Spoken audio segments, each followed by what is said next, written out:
and it is a wild card preview of the Pittsburgh Steelers taking on the Kansas City Chiefs. And the last time these two teams faced off was just several weeks ago. The Chiefs absolutely manhandled them 36-10. This is the one where obviously the Steelers, they got in. Big Ben's last ride, will it end in Arrowhead Stadium? I'm not quite sure how it'll go. I mean, really looking at it, I think everybody expects Kansas City to roll all over the Steelers. But then again, I mean, do the Steelers have a puncher's chance? I don't know. And I know we talked about in our build-up earlier this week, I just feel like the Steelers offensively do not have enough firepower or the ability to run the football well enough with Najee Harris and the offensive line that they have to be able to even try to keep pace with Patrick Mahomes. Now, if this is a close game, let's say it's third quarter and you have maybe a 6-6 ball game. I don't know. Maybe I feel like they might have a better chance, but at this point, it depends on how they do in the first half. And I just don't see them really maintaining pace with Kansas City. No Clyde Edwards-Helaire in this matchup. He's already been ruled out. So expect a Darrell Williams show for the Chiefs here. Patrick Mahomes and Tyreek Hill obviously is expected to play. So a lot on here. What are your thoughts here on Sunday Night Football? Well, even Ben Roethlisberger doesn't think that they have a chance. And I think it might have upset a couple of their teammates because I know Najee Harris put it on Instagram with the caption I'm obviously not going to talk about. But he was not he was surprised, I guess, by Big Ben's comments. And honestly, like Big Ben's right. This is a team that probably doesn't have a chance against the Kansas City Chiefs. But they're going to go out there and they're going to give it everything they have for Big Ben and try to give him a real legitimate send-off against a playoff team, because I know it would have been really nice for him to go out beating the Baltimore Ravens, even though it was a depleted Ravens team. That's a rivalry. It's one that he has been in for, now since 2003. But, for me, at the end of the day, it's a guy who just does not have it anymore. Just cannot push this offense forward. And that's why, my X factor is Ray McCloud. And it's because he's going to need a return touchdown to keep this game close, because the offense is not going to be enough to do it. They're going to need to get a little bit creative offensively. They're going to need to get a little bit creative, maybe block a punt or a kick or return one. They need points outside of just their offense because their offense can't keep up with Kansas City. Oh, and that's the dynamic as well. You're going to have Chase Claypool's of Deontay Johnson. We talk about Ray McCloud really kind of been the savior. He's the reason they're actually in the playoffs right now. Him converting that 4th and 8 catch from Ben Roethlisberger. The previous play, Deontay Johnson dropped it on third down.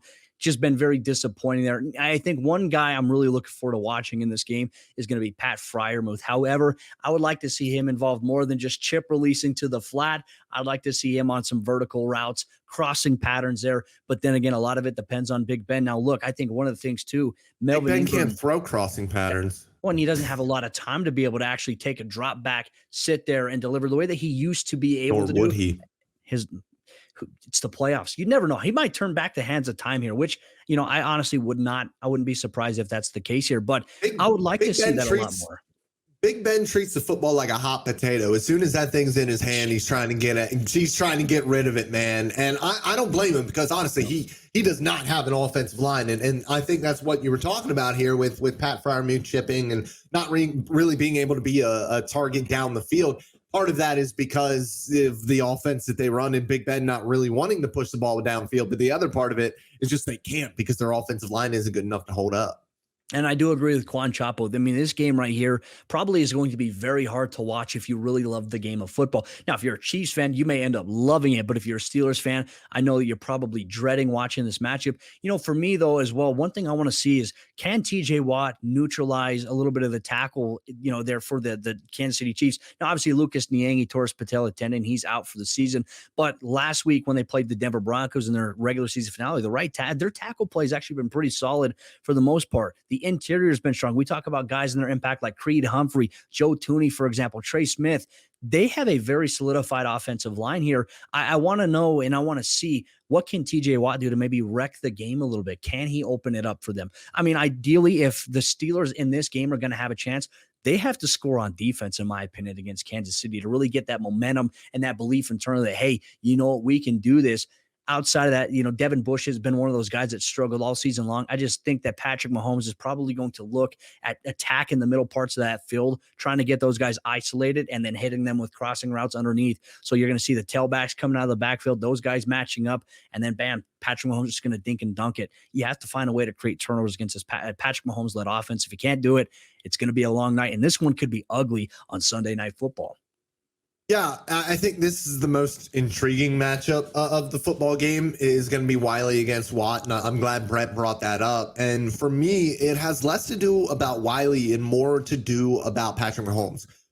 Because he is such a playmaker, because he's somebody who likes to get out of the pocket and make plays, the crazy plays that we've all seen for years now. But he also likes to float back in the pocket a little bit.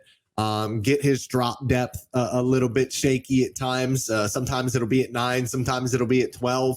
And a guy like TJ Watt is relentless. And we've talked about this, kind of ad nauseum at this point.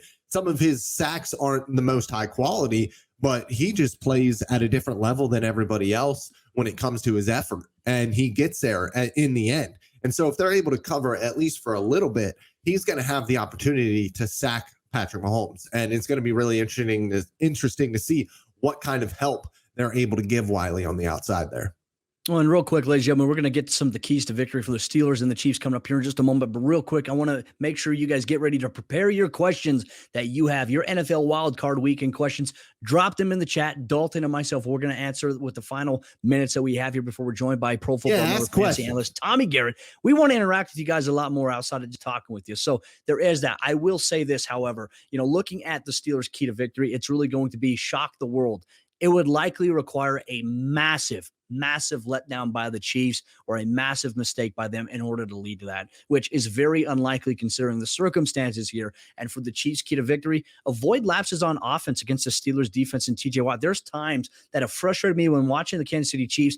They get into the red zone and they try to get too cute. They get too fancy with some of their play calls. It's just simple. It's like, do what's working that got you downfield and obviously attack the angles. I mean, with what Patrick Mahomes is able to do, being able to improvise with his legs, if you send pressure, if you try to do these stunts, he's going to get to the outside. He can take it up the A gap and run. I mean, he's very efficient with doing it. He had over 50 yards rushing against the Broncos last week himself by just keeping it.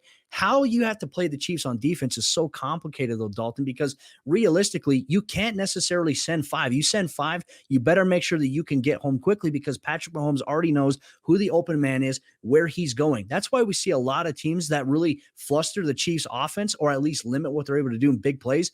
A lot of it is out of just a simple 4-man rush, man coverage, nickel personnel, and it's really about matching up and identifying. And that's really it. That's what the Broncos did. And defensively, Denver did pretty well this season against the Chiefs.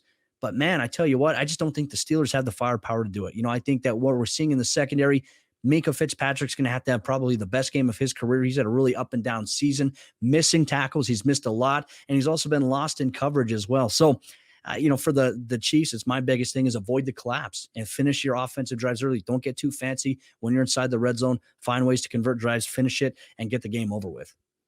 Yeah, I think we're going to see that playoff level for the Kansas City Chiefs now. I really do. I think as a team, they've been there. They know what it's about. I think they're going to step it up. Let me ask you this question. What if, right? Like, I just want to perceive, what if the Steelers upset the Chiefs? Like, what are we saying? Like, what happened? Like, what are we going to be talking about for the rest of the postseason? Like, how does it impact the divisional rounds? Things like that. If the Chiefs do go one and done, which very unlikely, but we have to pose every side of, the coin here, every question. I can't see a realistic way that this turns out to be a win for the Pittsburgh Steelers. Like I said, it's going to look like it. It's going to take a return touchdown or a blocked punt or field goal return for a touchdown and for the Chiefs to have a down game. It's just really, really difficult with the difference between these two teams talent-wise. I mean, I get that, but one thing we've learned this season is that talent sometimes doesn't matter. When we see teams like the Jets beating the Titans at one point of the season, when the Titans are playing their best football, and even just going back to what we've seen as well with the Jaguars beating the Colts the way that they did, nobody expected it. So it's like everybody's counting them out. And I know that what Ben Roethlisberger had said this week, that everyone expects us to lose by 20 plus. So let's just go out there, have fun, and just compete. I mean, I get that. I definitely get that. But, it's going to have to take a massive, massive effort.